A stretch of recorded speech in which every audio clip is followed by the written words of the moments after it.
Bonjour à tous, ravie de vous accueillir aujourd'hui pour notre première webconférence Habitat. Je suis Cécile Skiban, responsable du développement du crédit aux particuliers pour le Crédit Agricole du Finistère.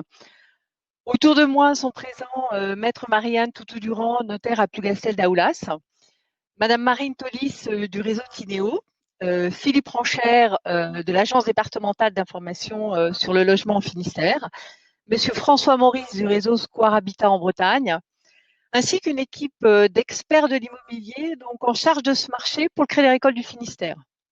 Ils se présenteront au fur et à mesure de notre avancée sur la webconférence. Mais avant d'entrer dans le vif du sujet, je voulais vous expliquer pourquoi cette webconférence. Vous le savez tous, nous sortons d'une période de confinement suite à la crise sanitaire que nous connaissons. Et cette situation de nouveaux usages et de nouvelles attentes. Donc le télétravail, le confinement ont révélé chez certains la nécessité de vivre mieux, mais surtout de vivre différemment.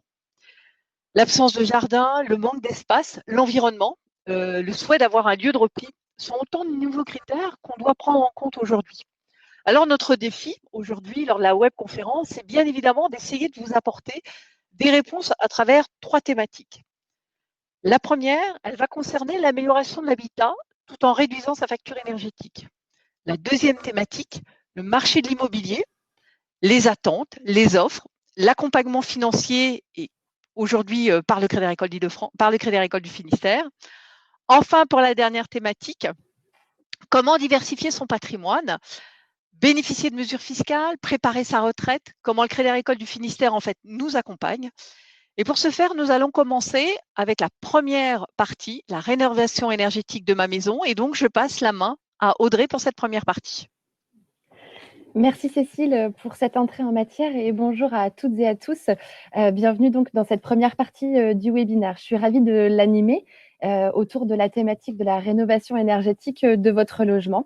Alors c'est un bien vaste projet. Nous sommes avec vous aujourd'hui pour vous aider à mieux comprendre d'abord les raisons pour lesquelles on se lance dans ce type de projet et on accorde de l'importance à la performance énergétique de sa maison, pour vous guider dans ces démarches et apporter un éclairage sur l'accompagnement financier proposé dans le cadre de ce projet. Alors, pour commencer, on se pose tous la même question. Pourquoi est-ce qu'on se lance dans ce type de travaux? Eh bien, tout d'abord, la rénovation énergétique permet de gagner en confort à tout point de vue dans ce logement. Des travaux d'isolation, l'installation d'une ventilation ou d'un chauffage performant vous protègent du froid en hiver, de la chaleur en été et permettent globalement une bonne qualité de l'air à l'intérieur de votre maison. Cette dimension confort est donc une motivation essentielle à la prise de décision, mais elle n'est pas la seule. Il est bon de savoir que la rénovation énergétique des logements individuels est aussi l'un des leviers pour lutter contre le changement climatique. C'est bien d'avoir en tête que ce secteur du bâtiment est le plus énergivore et il est à l'origine de 27% d'émissions de gaz à effet de serre en France. D'ailleurs, vous l'avez certainement lu dans les 150 propositions de la Convention citoyenne pour le climat, c'est un des leviers majeurs pour s'engager dans la transition énergétique. Alors bien entendu, ces travaux réalisés afin de limiter la consommation énergétique, du coup, agissent sur le budget des familles. Vous le verrez tout à l'heure, c'est un réel atout pour alléger les dépenses mensuelles consacrées à l'énergie. Et enfin, lorsque l'on raisonne sur le long terme, là encore, il est important de considérer ces travaux au service de la valeur financière de votre bien.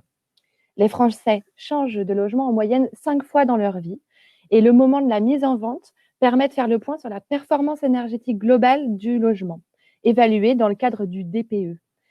Ce diagnostic de performance énergétique, lorsqu'il est de qualité, permet de mieux valoriser le bien à la revente et donc de mieux rebondir sur un nouveau projet.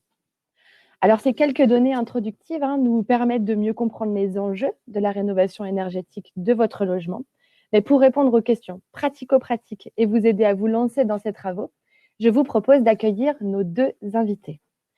Alors, bienvenue à Philippe Ranchère. Bonjour.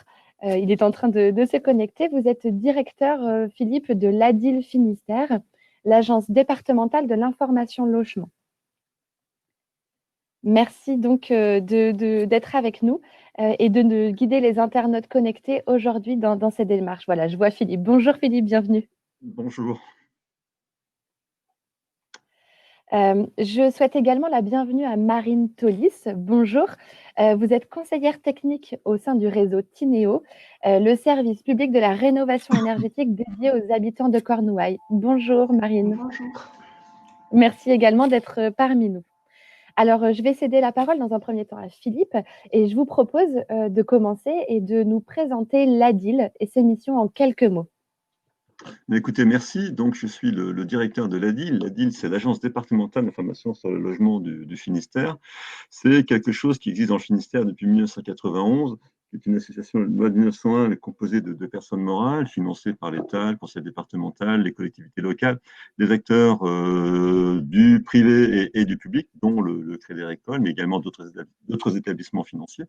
Et nous, notre travail, c'est de donner, c'est une mission d'intérêt général, c'est de fournir au public une information personnalisée, gratuite, neutre et si possible complète sur tout ce qui a trait au logement et à l'habitat au niveau juridique, financier et fiscal. C'est de l'information, toute l'information sur le logement, mais rien que de l'information sur le logement. On n'est pas association de défense du consommateur, on n'est pas prescripteur, on ne gère pas de quoi que ce soit, donc on est là simplement pour informer et conseiller sur le logement et l'habitat. Donc, je me répète, au niveau juridique, financier et fiscal. Donc, dans le Finistère, nous sommes implantés sur 2 sites principaux à Brest et à Quimper. On a un réseau de 36 permanences dans l'ensemble du département. Donc, on est présent sur tout le territoire et nous sommes une dizaine de personnes à travailler au niveau de la structure. En 2019, nous avons délivré 17 500 consultations.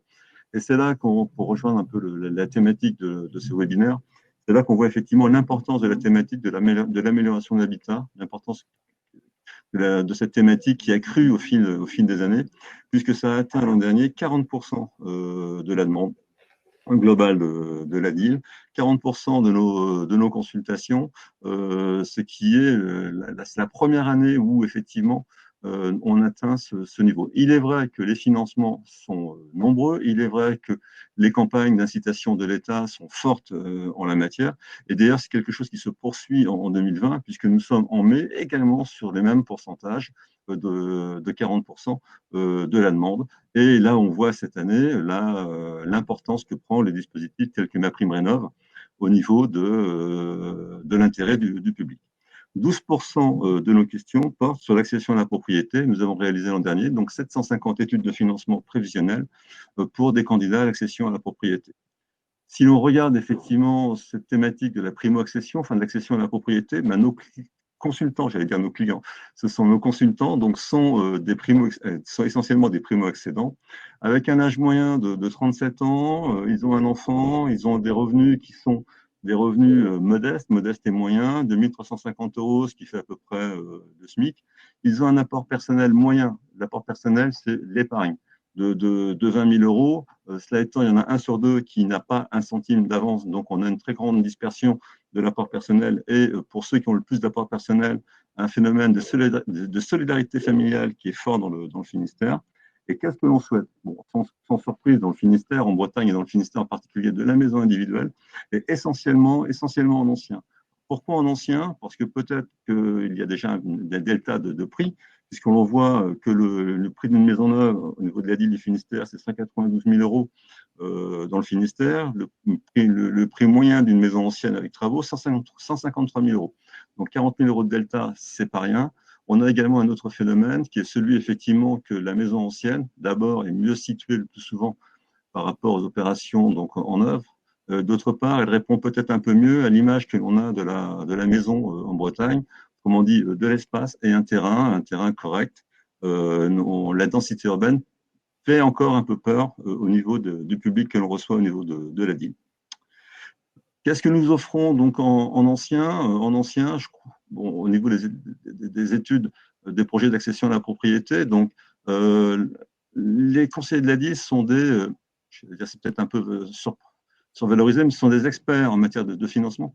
Et nous avons la capacité pleine et entière d'optimiser tout ce qui est financement classique de l'accession à la propriété, le prêt à taux zéro, le PAS, les prêts bancaires, etc., avec l'ensemble des dispositifs, et ils sont nombreux, variés et parfois un peu complexes, qui existent pour aider à l'amélioration de l'habitat et à la rénovation énergétique.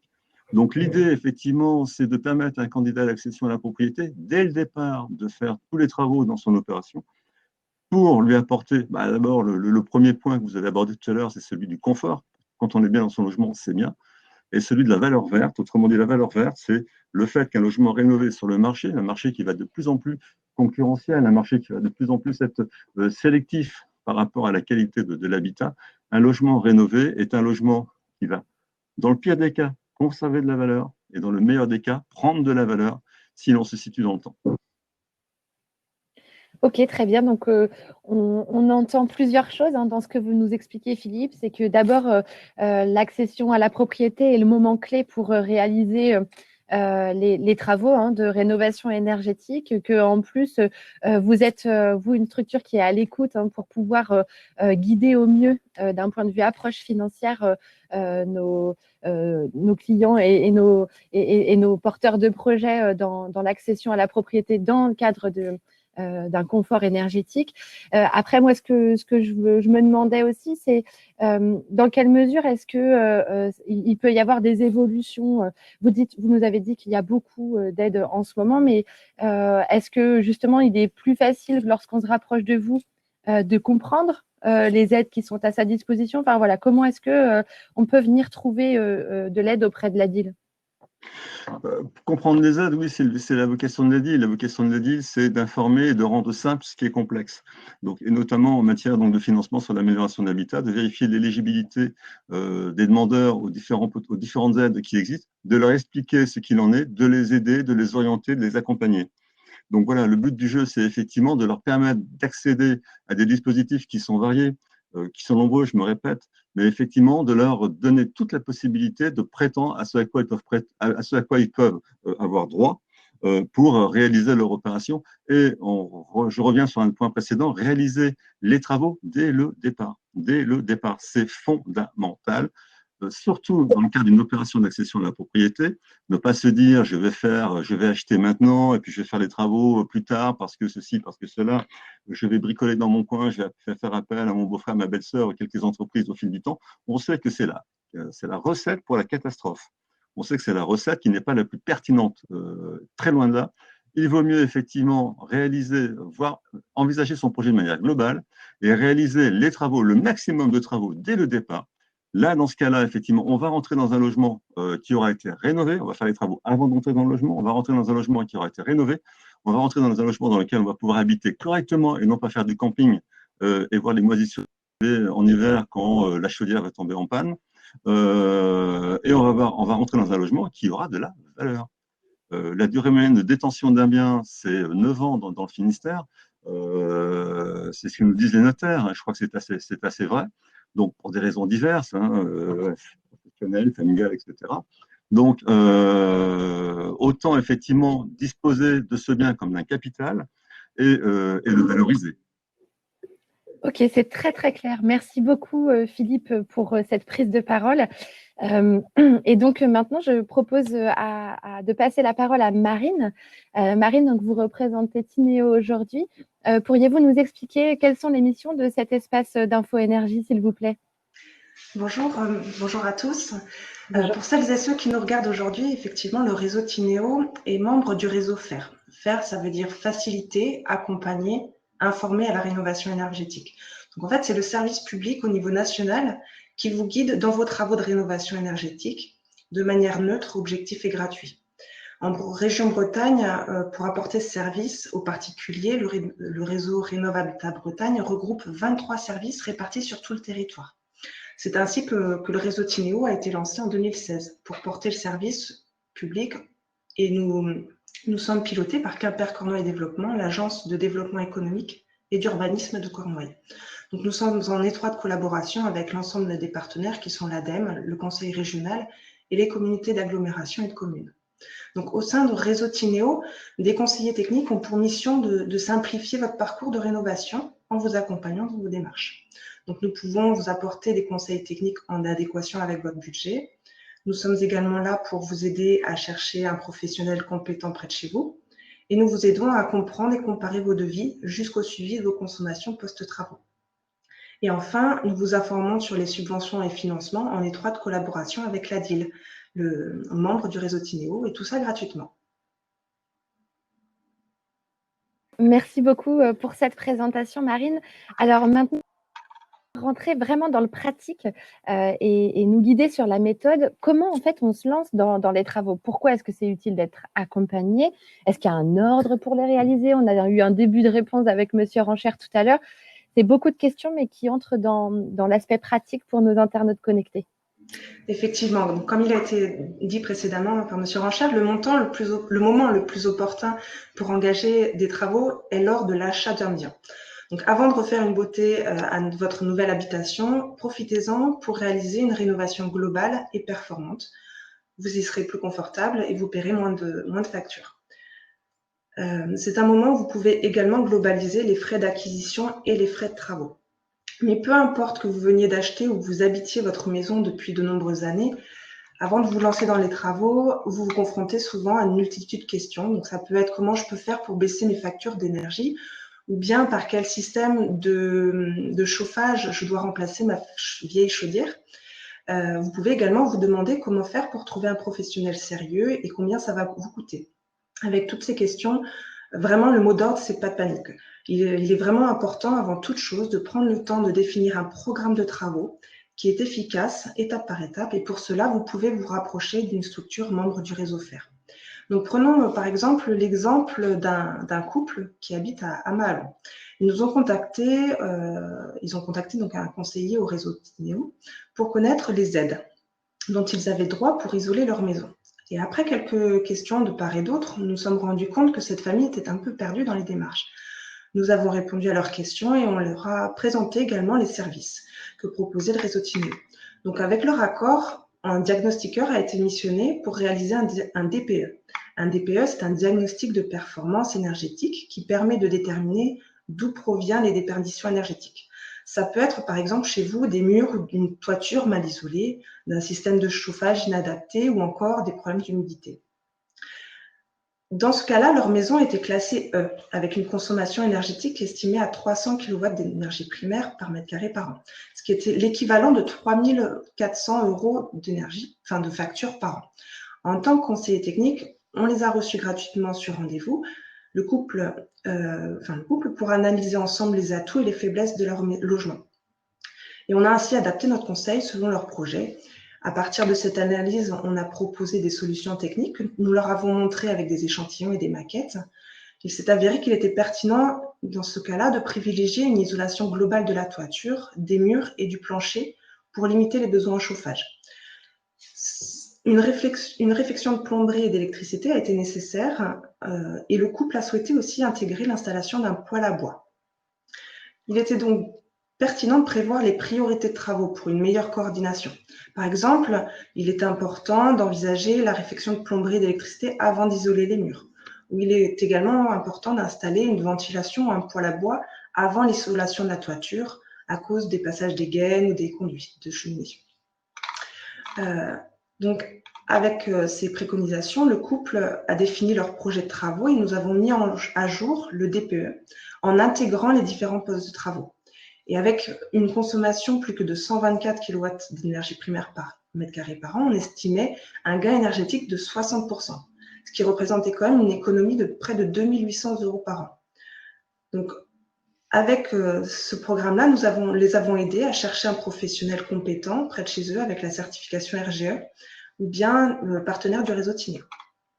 Et un dernier rendez-vous leur a permis d'étudier ensemble les devis, de revenir sur les méthodes de mise en œuvre proposées avec des points de vigilance à connaître, mais également d'étudier selon leurs revenus les différentes aides financières qui étaient mobilisables pour soutenir leur investissement et puis d'indiquer les partenaires qui pouvaient les accompagner pour monter le dossier.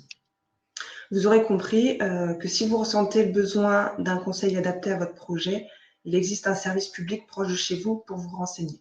Vous aurez ainsi toutes les cartes en main pour être plus serein dans vos choix. Super, merci beaucoup pour toutes ces explications, Marine. C'est vrai que c'est très concret et du coup, on a presque envie d'aller faire les travaux avec le cas dont vous nous avez parlé. Alors, avant de passer aux questions, puisqu'il y en a une, je voudrais simplement vous faire un dernier focus sur le financement de ce bouquet de travaux énergétiques. Alors, dans le cadre du lancement par l'État du Grand Plan de rénovation énergétique des bâtiments en 2018, les dispositifs d'aide au financement des travaux sont un vrai coup de pouce qui favorise leur réalisation. Monsieur Rancher en a parlé tout à l'heure. Et pour n'en citer que quelques-uns, il y a des subventions qui peuvent aller jusqu'à 20 000 euros ou des prêts complémentaires qui peuvent être accordés en plus de ceux qui vous sont proposés par le Crédit Agricole. Alors, sans rentrer dans le détail de nos offres, mes collègues dans les agences Crédit Agricole près de chez vous vous conseilleront de financer ces projets grâce à nos prêts à taux zéro, notre éco-PTZ ou via des crédits à la consommation vert à des taux bonifiés. Ça, c'est évidemment afin de vous accompagner dans ces projets qui vont dans le bon sens. Alors, je vais passer maintenant à la phase questions. Eh bien, c'est Denis Charreter. Merci Denis pour votre question qui souhaite savoir, elle s'adresse à vous, Monsieur Rancher, je vous la lis. Donc, le système du passeport à l'accession dans le neuf est-il toujours valable dans certaines communes? Quelles sont les banques qui relaient ce dispositif suivi par la DIL? Merci d'avance, Denis Charter. Écoutez, merci Denis de votre question. Oui, les passeports pour l'accession, c'est ce qu'on appelle les aides locales à l'accession. Les aides locales à l'accession, il y en a pléthore dans le Finistère. Alors le passeport pour l'accession, c'est Brest, Brest Métropole qui a mis en place son passeport, qui ne vise que le neuf, passeport qui existe encore et qui devrait être d'ailleurs renforcé dans le courant de l'année avec la mise en place dans avec un autre système juridique, donc d'un office foncier solidaire, avec le bail réel solidaire. Mais sinon, des aides locales à l'accession dans le Finistère, vous en trouverez sur Morlaix Communauté, vous en trouverez bientôt sur le secteur de l'Est-Neuvin, et puis en Haute-Cornouailles, du côté de Carré, dans le Châtelain, Pébin, Porzay, et puis tout ce qui est Douarnenez, Quimper, Bretagne occidentale, Concarneau et Fouesnant. Donc, on les trouve sous deux formes. On les trouve sous la forme d'un prêt bonifié, ou sous la forme de subventions. Le plus souvent, c'est sous la forme de subventions, puisqu'en prêt bonifié, on retrouve ça essentiellement sur Quimper, Brest et Douarnenez. Et les établissements financiers concernés, eh bien, sauf sur Douarnenez, où le Crédit Agricole est le seul établissement effectivement à être concerné. Donc, on retrouve à Brest et à Quimper, on retrouve votre établissement et la maison du Relac-Quérillon. Ok, merci beaucoup. Une autre question, je prends une autre question et ensuite, eh bien, ce sont nos équipes, Sonia, Muriel, qui prendront le relais sur le chat pour vous répondre. Alors, je prends la question suivante qui est cette fois pour Marine. Est-ce que Tinéo et d'ailleurs Philippe également et la DIL interviennent uniquement pour l'habitation principale ou est-ce que vous intervenez également pour la rénovation énergétique de maisons qui seront ensuite mises en location? Nous pouvons vous conseiller pour tout bien immobilier, donc que ce soit votre résidence principale ou que vous soyez propriétaire bailleur. Vous pouvez recevoir nos conseils sans problème. Super. Alors, ce qui est important de dire, c'est que ça concerne effectivement le logement dans sa globalité. Alors, j'ai parlé tout à l'heure de la diversité des aides. Alors, il y a des tas d'aides pour la résidence principale, mais paradoxalement, avec les certificats d'économie d'énergie, donc on entre dans un côté un peu plus technique, les certificats d'économie d'énergie peuvent aussi concerner les résidences secondaires. Donc, effectivement, il y a actuellement de multiples possibilités de financement. Il ne faut surtout pas hésiter à s'enseigner auprès de la DIL, auprès de Tinéo ou auprès des autres plateformes de rénovation de l'habitat. Il y en a une sur Brest qui s'appelle Tinergie. Super. Eh bien, un grand merci à tous les deux pour ces informations toutes plus utiles les unes que les autres. Nous espérons donc, Philippe, Marine et moi, que cette première partie aura répondu à bon nombre de vos questions. Si ce n'est pas le cas, les collègues sont sur le chat pour répondre. Et donc, merci beaucoup pour cette première partie à nos deux intervenants. Et Cécile, je te cède la parole pour engager la deuxième partie de ce rendez-vous Habitat. À très bientôt. Merci. Merci. Donc, merci à tous les trois. C'était très, très riche. Effectivement, on a beaucoup de questions sur le sujet, donc on est en train d'y répondre au fur et à mesure. On est obligé, vous savez, le temps est imparti, et donc on est obligé de passer, même si on aimerait rester sur cet atelier, on va passer à la deuxième partie. Donc, le marché de l'immobilier, l'offre, la demande, l'accompagnement financier. Et là, je vais passer la main à Joël.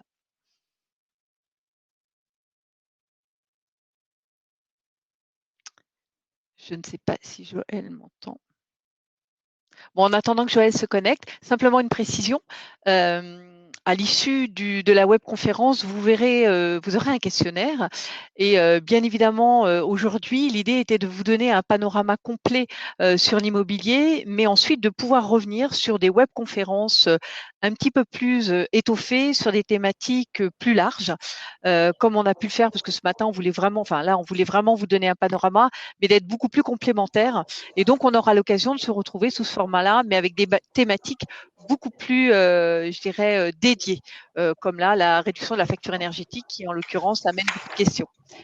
Je vois que Joël et Nathalie sont connectés, donc je leur laisse la main. Eh bien, bonjour à tous. Alors pour ma part, je suis ravi d'animer cette deuxième partie concernant l'acquisition. Dans cette partie, je vous propose d'aborder le marché de l'immobilier au sens de la demande et de l'offre, à savoir qui est vendeur aujourd'hui, quel est le profil des acquéreurs, mais aussi comment nous, au Crédit Agricole du Finistère, nous accompagnons les acquéreurs. Alors, on abordera la question de l'analyse de la demande de financement également. Est-ce que le banquier est plus exigeant aujourd'hui? On entend beaucoup de choses, plus exigeant qu'avant. Et enfin, nous terminerons par les taux de prêt bancaires dans le contexte post-Covid. Là aussi, on entend beaucoup de choses, ça mérite quelques explications. Pour répondre à toutes ces questions, nous accueillons maître Marianne Toutous-Durand et monsieur François Maurice, ainsi que Nathalie Bayou, pardon. Je vais laisser Marianne Toutous et François Maurice se présenter. Marianne, à vous. Bonjour, Marianne Toutous. Donc, je suis notaire à la résidence de Plougastel, installée maintenant depuis 9 ans, et donc diplômée notaire à l'Université de Nantes et en gestion de patrimoine à l'Université de Clermont-Ferrand. Et bien entendu, ravie d'être avec vous aujourd'hui. Et François. Oui, bonjour à tous. François Maurice, je suis directeur du réseau Square Habitat en Bretagne, filiale des caisses régionales du Crédit Agricole. Alors, en quelques chiffres, le réseau Square Habitat, c'est 40 agences immobilières, 300 collaborateurs, 1400 ventes de logements anciens en 2019 et 600 ventes de logements neufs, 2400 locations à l'année, et un stock de plus de 6000 lots gérés, 11 000 lots gérés en copropriété et 2500 locations de vacances dans le Morbihan, pour quelques chiffres. Voilà. Merci beaucoup, François. Première question pour maître Toutous. Sur la situation du marché de l'immobilier aujourd'hui, au sens de l'offre et de la demande, comment vous le voyez, comment vous le percevez Alors, le marché de l'immobilier, clairement, a connu un arrêt net du fait du Covid. Pendant 2 mois, il ne s'est strictement rien passé. Au demeurant, avec le déconfinement, bien le marché a repris des couleurs. On a clairement eu un phénomène de rattrapage. Donc, les biens, les contrats qui étaient en cours avant se sont régularisés après le confinement. Les personnes qui cherchaient des biens avant le confinement se sont remis à rechercher des biens, et les biens qui étaient présents sur le marché le sont toujours aussi. Donc aujourd'hui, on retrouve clairement un effet de rattrapage post-Covid sur ces biens-là. Merci. Pardon, excusez-moi. Non, allez-y. Est-ce que vous notez par rapport au prix, justement, est-ce que vous notez une évolution des prix durant la période post-Covid ou avant d'ailleurs? Non, on a retrouvé les prix pratiqués avant. Les biens qui étaient à la vente sont restés à la vente au même prix, un prix qui est d'ailleurs cohérent par rapport au marché. Et il n'y a pas eu de réelle augmentation de prix, du moins pas pour l'or. En tout cas, on n'a rien noté.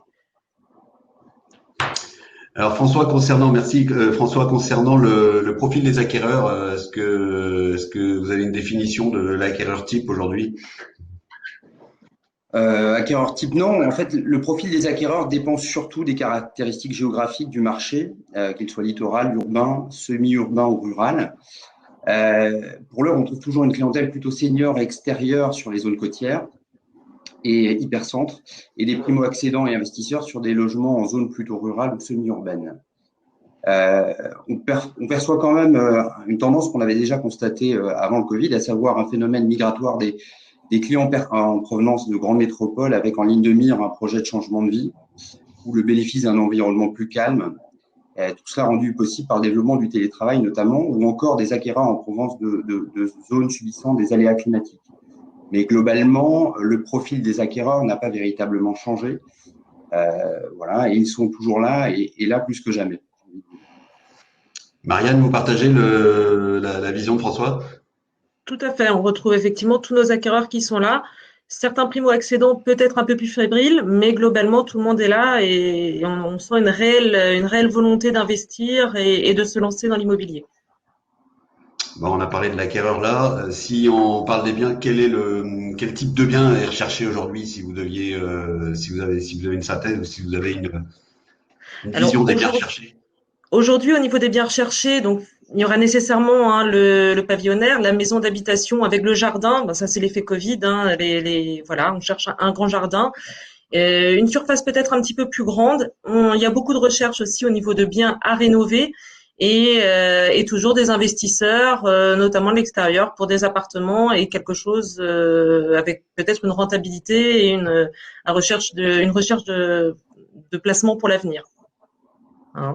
Merci François. Du côté de chez Square, c'est la même chose? C'est un peu effectivement les mêmes remarques. La notion d'extérieur, ça devient véritablement un critère prépondérant. Et si on compare un petit peu les chiffres entre le premier et le deuxième trimestre, la proportion de vente d'appartements reste stable. On est chez nous à peu près à 35%, sur à peu près au premier trimestre 350 compromis. Et celle des maisons augmente très légèrement au détriment des terrains à bâtir. Voilà ce qu'on constate là sur le deuxième trimestre par rapport au premier trimestre de cette année. Et l'évolution majeure que l'on peut constater pour le moment, c'est une progression significative de la part des ventes d'appartements de plus grande surface. On a plus de demandes aujourd'hui sur des 3 pièces et des 4 pièces. Quant au premier semestre de l'année dernière, on était beaucoup sur des surfaces de 40-50 mètres carrés, c'est-à-dire des T2, voilà, des grands T2. Merci. Là, on a parlé de l'acquéreur plutôt et du profil de l'acquéreur. En face, il faut une offre. Est-ce qu'elle est en adéquation? Est-ce que le marché aujourd'hui est en adéquation, l'offre par rapport à la demande? Non. Non, malheureusement. C'est bien là le problème. Je vois que ma collègue sourit à côté. Effectivement, c'est le nerf de la guerre. On manque cruellement de biens à vendre.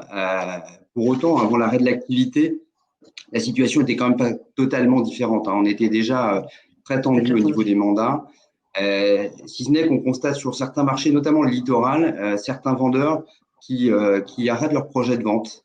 Ou effectivement, quand on ressollicite des gens qui avaient fait des estimations pour vendre avant Covid, qui reportent leur projet de vente. Donc, ça vient que aggraver en fait la situation qu'on connaissait déjà avant. Donc, il y a effectivement un déséquilibre entre l'offre et la demande aujourd'hui. Vu le sourire de Marianne tout à l'heure, visiblement confirmé. C'est clair. Oui, il est évident on n'est pas en adéquation au niveau offre et demande. On a plus de demandes que d'offres. C'est d'ailleurs pour ça que les biens partent très rapidement aujourd'hui, souvent au prix du mandat. Enfin, c'est vrai que on a un marché particulièrement tendu. Compte tenu de tous ces éléments, si vous aviez un conseil ou des conseils à donner à un futur acquéreur ou à un primo-accédant, ce serait lequel? Primo-accédant, futur acquéreur, serait déjà de bien définir son projet, de savoir ce qu'il veut et d'avoir vraiment une enveloppe financière assurée quelque part, de consulter la banque, etc., pour pouvoir rassurer et avoir un dossier qui sera le meilleur possible face à un vendeur qui aura sans doute plusieurs clients. Merci. François? Oui, effectivement, aujourd'hui, ça va tellement vite qu'il faut être prêt. Donc, on leur conseille de venir voir leur banquier en amont et d'avoir un projet très ficelé. Il faut être réactif et ça nécessite d'avoir pris les devants. Donc, je crois que le conseil principal qu'on peut leur donner, c'est bien ça. Voilà. Eh bien, ça tombe bien, on va se faire confirmer tout ça avec Nathalie Bayou. Nathalie, je te laisserai te présenter et surtout nous décrire le parcours habitat d'un client ou d'un prospect au Crédit Agricole. Bonjour à tous, donc Nathalie Bayou, responsable du pôle crédit qui comprend les équipes qui commercialisent le crédit à la consommation et le crédit habitat à distance, à savoir par téléphone et par Internet. Donc effectivement, s'agissant du parcours habitat, nous l'avons réécrit l'an dernier en apportant plus de réactivité, de fluidité, également des outils pour notre client ou notre prospect qui se finance chez nous. Lorsque le client nous fait part de son projet, eh bien, nous planifions un rendez-vous maximum à 3 jours avec lui pour faire vraiment un tour d'horizon de son projet, ses attentes, ses contraintes et pouvoir lui préparer une proposition qui lui est transmise dans les 24 heures. Alors, une proposition et un accord de principe. Donc, j'insiste là-dessus parce que, comme Madame Maître Toutous et Monsieur Maurice l'ont précisé, le marché est un petit peu tendu, notamment sur les maisons. Et donc, l'accord de principe peut faire la différence puisque le futur acquéreur, s'il dispose de cet accord de principe, eh bien, il peut remporter la vente s'il a d'autres concurrents en face. Et c'est ce qu'on a d'ailleurs constaté avec plusieurs de nos clients. Nous avons également mis à disposition de nos clients un outil qui s'appelle l'espace projet habitat. Alors, un outil banal, en fait, qui va lui servir de dossier habitat, on va dire, du début du projet jusqu'à la réalisation de son prêt. Et il a toute l'information dans cet espace projet habitat, espace personnalisé. Il a il partage pratiquement toutes les informations qu'a également le conseiller. Donc, c'est vraiment un outil très intéressant pour notre client. Merci. Alors, concernant le prêt, on entend aussi beaucoup dire que les banques ont resserré leurs critères d'accord de prêt. C'est vraiment le cas? Non. C'est vrai que l'an dernier, on a connu, beaucoup d'établissements ont connu une forte croissance quand même des crédits immobiliers octroyés, ce qui a été notre cas également. Et globalement, en France, on note une augmentation de 6,5% à peu près du volume de prêts distribués, des volumes de prêts habitat. Donc, ceci a conduit le Haut Comité à la stabilité financière à émettre des règles de prudence, qui sont des recommandations. Et il y en a 3. La durée du financement soit limitée à 25 ans. Mais ça, c'était déjà une mesure que l'on respectait auparavant. On a peu de demandes à plus de 25 ans, donc ça n'a pas été contraignant. C'est de limiter le taux d'endettement à 33%. Ça, c'est vrai que ça peut faire l'objet après d'études au cas par cas. Et enfin, la troisième recommandation, c'est de limiter le montant du financement à 7 années de revenus. Donc, pour faire simple, un ménage qui gagne 40 000 euros sur une année, eh bien, on lui prêtera jusqu'à 280 000 euros en termes de financement habitat. Donc, c'est pas non plus contraignant en tout cas pour notre territoire. Nous n'avons pas modifié notre politique de crédit et en l'occurrence, ces 3 critères sont, je répète, des règles de prudence à la fois pour le banquier, mais aussi pour l'emprunteur qui s'engage sur de nombreuses années. Enfin, Nathalie, le maire Naguère, un mot sur les taux d'intérêt. On entend beaucoup de choses. Alors, les taux d'intérêt, c'est vrai que l'an dernier, donc ils étaient particulièrement à la fin d'année et début de cette année, ils étaient très bas. Au début de la crise sanitaire, on a observé une augmentation de l'ordre de 0,40 environ. Pourquoi? Parce que les coûts de refinancement des banques se sont tendus, donc elles ont dû aussi appliquer cette hausse de coûts. Et puis, depuis, les taux se sont quand même détendus et on observe une petite baisse en termes de taux habitat de manière générale, qui aujourd'hui sont très favorables à l'achat. On est à moins de 2% sur 25 ans, donc c'est très, très favorable. Eh bien, Marianne, Nathalie, François, je vous remercie du fond du cœur pour cette vision du marché de l'immobilier, cet éclairage que vous venez de nous apporter.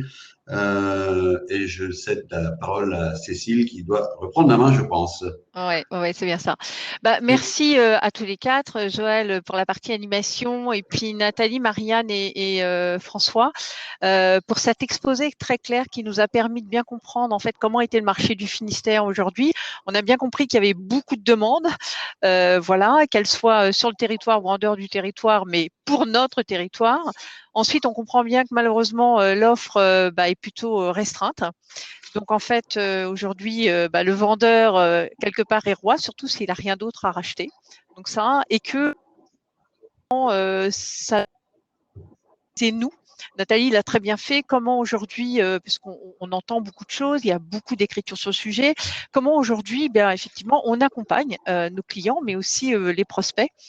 Et quels sont les outils dont on a à notre disposition et notamment cet accord de principe, je reviens dessus parce que c'est vraiment la possibilité d'être, je dirais, très proactif sur une acquisition. Donc, il ne faut pas hésiter à consulter sa banque pour effectivement avoir une enveloppe sur laquelle on peut se positionner. Et puis l'espace projet habitat, hein, qui via le portail est quand même un espace unique d'échange où beaucoup d'informations sur l'habitat est communiqué et permet d'un échange rapide de données d'informations entre le conseiller et le client. Donc encore merci beaucoup pour cette vision et donc on va passer à la troisième et dernière partie. Voilà, et donc là, je vais accueillir Régis et Gilles. Et donc, cette dernière partie, elle sera consacrée à comment diversifier son patrimoine. Alors, Pierre, valeur refuge, entre guillemets. Donc, Gilles et Régis vont être à même de nous répondre, mais avant même de répondre à la question, j'aimerais qu'ils se présentent et qu'ils nous donnent un mot d'explication, ou du moins ce qu'est la banque privée ici au Crédit Agricole du Finistère. Oui, bonjour à toutes et à tous. Donc, Gilles Leborne, je suis le directeur de la banque privée donc, pour le Crédit Agricole du Finistère. Alors, pour répondre à ta question, Cécile, la banque privée, c'est quoi? La banque privée, c'est le domaine de la banque spécialisé dans la gestion patrimoniale. Au sein du Crédit Agricole du Finistère, c'est une équipe de près de 50 conseillers spécialisés et experts, des conseillers en gestion de patrimoine, conseillers privés, ingénieurs patrimoniaux. Et notre métier, c'est d'accompagner les clients, nos clients, dans 4 domaines essentiels: la constitution, la valorisation, la sécurisation et la transmission du patrimoine. En apportant des solutions bancaires et financières et assurances, bien sûr, c'est notre métier, mais également des solutions juridiques et fiscales. Et sur ces 2 dimensions-là, nous travaillons bien sûr en étroite collaboration avec les conseils de nos clients, qu'ils soient comme Marianne, notaire, mais également comptable, expert comptable, avocat fiscaliste, conseil d'entreprise. Alors, on intervient dans notre métier, on a un peu de jargon, mais on intervient sur tous les domaines des placements, ce qu'on appelle dans notre jargon toutes les classes d'actifs, bien évidemment l'épargne bancaire, mais les valeurs mobilières, actions, obligations, produits structurés, quelquefois très complexes suivant les situations. Ça peut être sous forme de mandat, des solutions accompagnées. On intervient aussi beaucoup sur le domaine de l'immobilier. Régis vous en parlera, alors qu'il soit en direct, y compris l'immobilier d'entreprise, mais l'immobilier d'habitation, par le biais de notre filiale Square Habitat, notamment dont François vous a fait la présentation, mais également sur la pierre papier. Donc, je ne vous en dis pas plus, Régis en parlera. Et une nouvelle classe d'actifs, en fait, qui n'est pas nouvelle, mais qui est en fort développement aujourd'hui, et qu'on appelle le capital investissement, en anglais le private equity. C'est souvent sous ce terme-là qu'on l'entend. C'est l'investissement dans des entreprises non cotées, qu'elles soient locales ou très diversifiées également. Gilles, merci pour cette présentation, mais quel est le rôle précisément des conseillers en gestion de patrimoine et des conseillers privés? Alors, le rôle majeur d'un conseiller en gestion de patrimoine, d'un conseiller privé, c'est le plus important, c'est de comprendre et d'analyser la situation de son client. Tout par-delà, c'est comme un médecin face à un patient. Sans une bonne compréhension, on ne peut pas faire de proposition. Et aujourd'hui, les attentes sont très très larges, les solutions sont aussi très très larges. Et ensuite, notre rôle, c'est de proposer des solutions justement complètement personnalisées et en lien avec l'ensemble de nos filiales. Et les solutions sont nombreuses parce que, pour information, aujourd'hui, le Crédit Agricole, c'est le premier gestionnaire d'actifs en Europe. C'est dire s'il y a quand même de la matière, mais le tout, c'est d'adapter nos solutions aux attentes et aux profits de nos clients. Maintenant, si on rentre dans le vif du sujet, diversifier son patrimoine par l'immobilier, pourquoi? Quels sont les avantages? Quel objectif? Est-ce que tu peux nous donner plus de précision? Alors, bonjour à tous, Régis Lefloc, conseiller privé. L'investissement immobilier peut permettre de répondre à différents objectifs selon les problématiques et les projets de chaque investisseur. Alors, il peut s'agir, dans le cadre d'un investissement résidentiel, de se faire plaisir par l'acquisition d'une résidence secondaire à la mer ou à la montagne, par exemple. Il peut s'agir de réduire ses impôts, l'investissement locatif permettant d'investir et de réduire ses impôts grâce à différents dispositifs fiscaux qui sont régis par la loi. C'est aussi simplement acheter pour louer, notamment dans l'ancien, et ainsi se constituer des revenus complémentaires.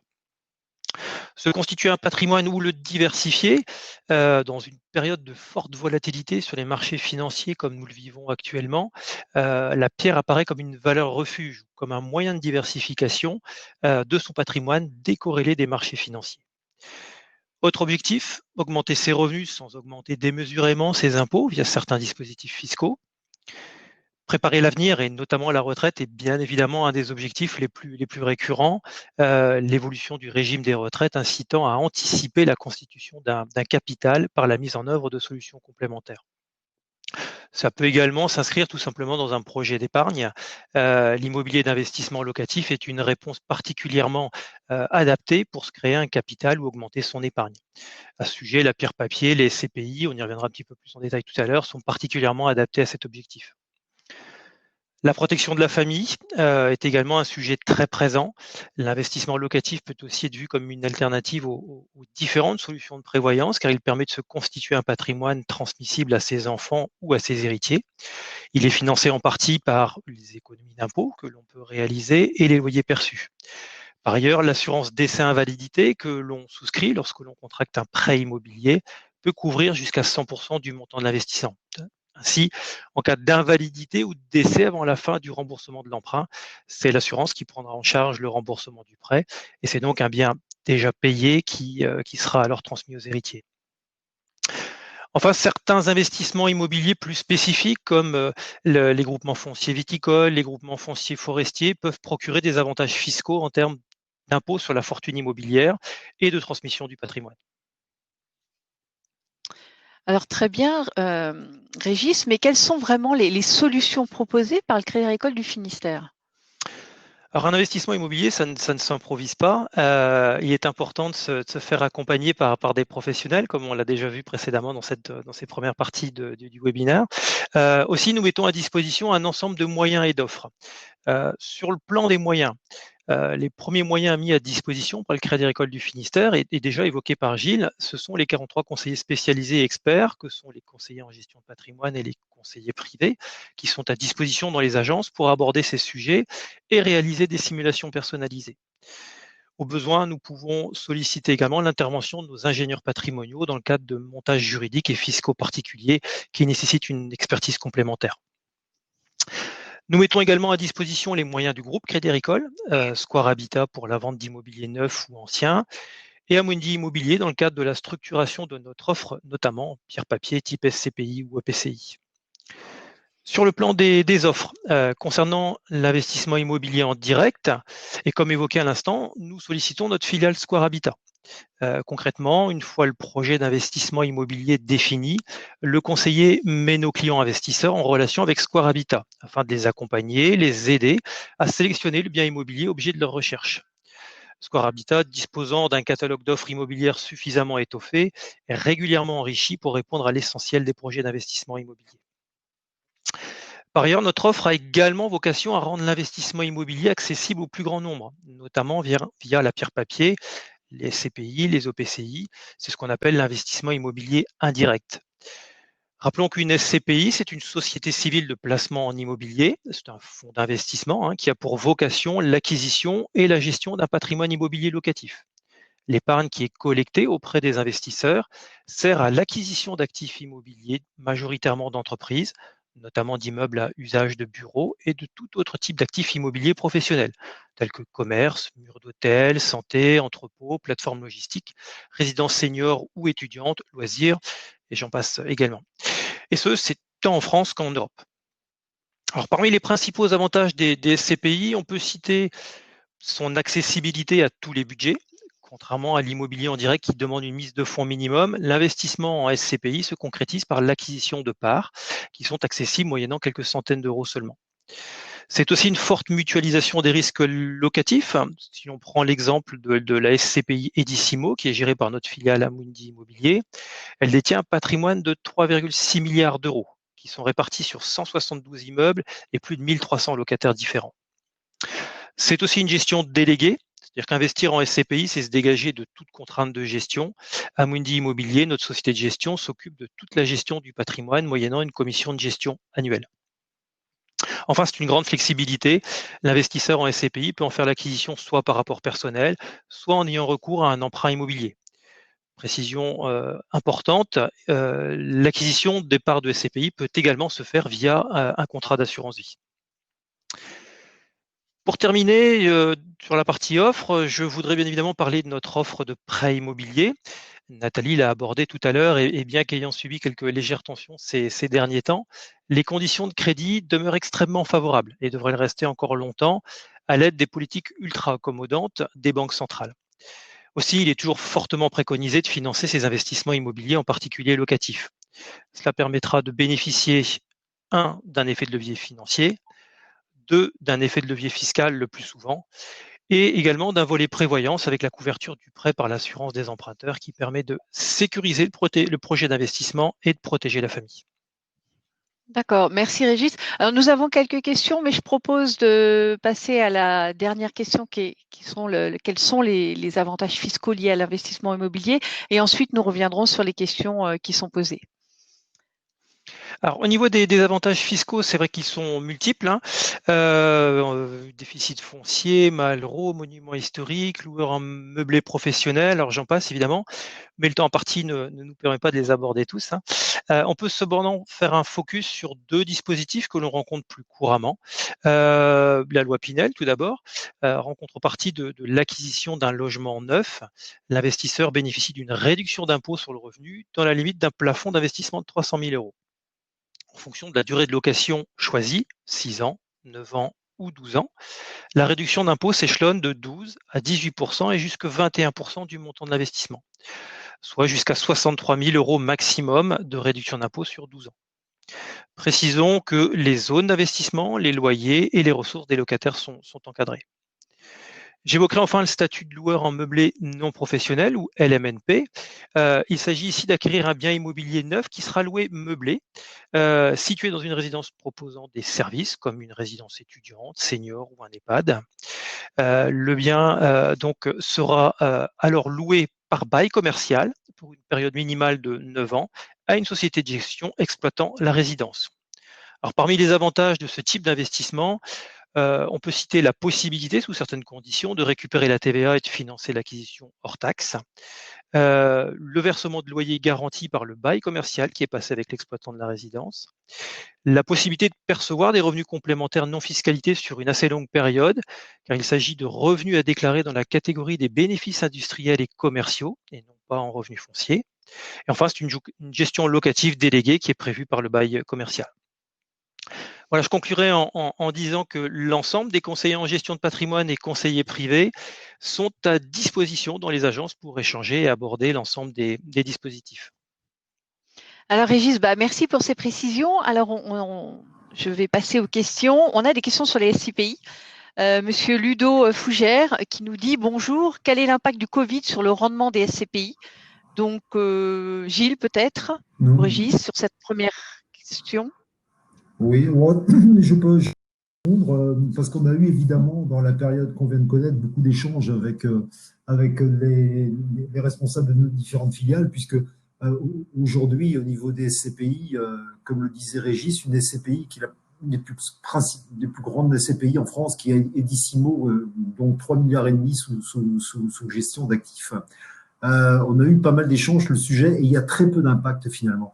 Il y a eu des provisions qui ont été réalisées pour atténuer la baisse. Alors pourquoi il n'y en a pas très peu? Parce que ces SCPI sont essentiellement investis sur de l'immobilier de bureaux très haut de gamme, sur lesquels il n'y a absolument aucune carence locative. Il y a un petit peu de commerce ponctuellement, mais c'est très très marginal, d'où la raison pour laquelle il n'y a pas eu d'impact. Pour autant, la SCPI, par souci de prudence, a un peu provisionné, et le rendement cette année sur les SCPI, une SCPI comme Edissimo devrait passer de, allez, je parle sous contrôle, Régis, tu me contrediras ou on complétera si tu le souhaites, mais on est sur des rentabilités autour de 4,5% à peu près, assez stable, et elle devrait passer aux alentours de 3,70, 3,80 peut-être sur l'année 2020. Mais rien de, enfin, on n'a pas d'alerte du tout. Et au contraire, même les parts de nos SCPI viennent d'être revalorisées, parce que je vois qu'il y a également une question qui arrive sur le sujet. Je ne sais pas, Régis, si tu veux compléter ce point sur la valorisation et l'impact du Covid, mais pour nous, il n'y a pas vraiment de sujet parce que le marché, il reste très, très fort et beaucoup de demandes également. Non, pour moi, c'est exactement ça, ce que tu viens d'évoquer, Gilles. Là, c'est complet et les perspectives sont vraiment celles que tu viens d'indiquer. Donc, je vois que vous avez répondu à 2 questions de Quentin Colobert qui étaient sur la revalorisation des parts. Merci Gilles parce que tu as donné la réponse. Et puis les prix futurs, tu as dit que globalement, légère augmentation, mais voilà, resterait plutôt stable. Écoutez, je vous remercie pour cette belle présentation de la banque privée au Crédit Agricole du Finistère et puis de notre implication votre implication et la nôtre sur le marché de l'immobilier. Eh bien, nous avons fini cette webconférence. On espère avoir répondu aux attentes des internautes, qu'ils soient sur un projet de rénovation, d'acquisition ou d'investissement. Vous allez recevoir très prochainement un questionnaire afin de mieux satisfaire et d'organiser en fait les prochaines webconférences. L'idée aujourd'hui était vraiment de vous montrer un panorama de l'immobilier avec quelques présentations de solutions, mais vraiment de manière assez large. Et notre souhait, c'est plutôt de revenir sur des thématiques en allant un petit peu plus loin sur des sujets sur lesquels vous avez des interrogations ou des projets à voir. Donc, vous aurez la possibilité de voir cette webconférence en replay dès le 23 juin. Et puis, je tiens surtout à remercier aussi nos invités, nos intervenants, qui sont Marianne, Nicolas, bien évidemment Marine, Philippe, François, Gilles et Régis, Nathalie et Joël. Merci beaucoup. Je pense que c'était un bon moment que nous avons partagé ensemble. Et puis, on espère vous revoir très, très prochainement. Merci à vous. Merci.